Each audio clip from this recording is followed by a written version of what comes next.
आजको यस भिडियोमा हामी फेसबुक पेजको URL लाई कसरी कस्टमाइज गर्ने यो सिक्नेछौँ।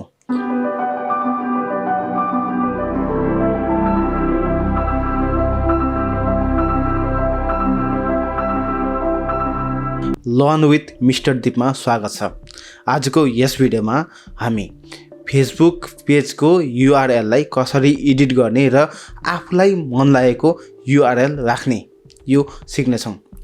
तपाई मोबाइलबाट हो भने मोबाइलको क्रोम ब्राउजर अन गरेर राइट साइडमा हेर्नुहोस्, तीनवटा डट डट छ, त्यसमा क्लिक गरेपछि डेस्कटप मोड भन्ने छ, त्यसलाई अन गर्नुहोस्। ल अब जाउँ डेस्कटपतिर। डेस्कटपमा सबैभन्दा पहिला आफ्नो फेसबुक खोल्नुहोस्। फेसबुकलाई खोलिसकेपछि राइट साइडमा हेर्नुहोस्, पेज छ।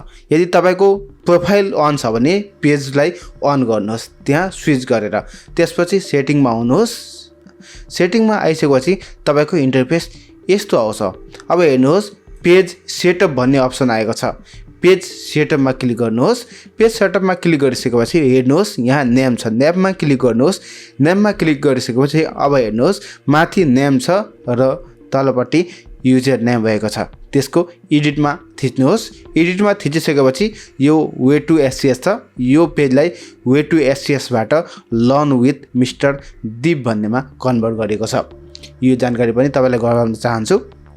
त्यो लेखिसकेपछि सेभ चेन्जेसमा क्लिक गर्नुहोस्। सेभ चेन्जेसमा क्लिक गरेपछि तपाईको फेसबुक पासवर्ड माग्छ। फेसबुक पासवर्ड यहाँ टाइप गर्नुहोस्। त्यसपछि सबमिट गर्नुहोस्। सबमिट गरेपछि तपाईको रिक्वेस्ट सेन्ड हुन्छ र तपाईको फेसबुक पेजको URL कस्टमाइज हुन्छ।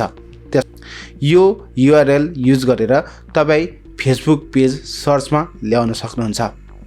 हस्त धन्यवाद। यो भिडियो तपाईलाई कस्तो लाग्यो? यदि मन पर्यो भने लाइक, कमेन्ट वा शेयर गरिदिनु होला। यदि यस च्यानललाई सब्स्क्राइब गर्नुभएको छैन भने सब्स्क्राइब पनि गरिदिनु होला।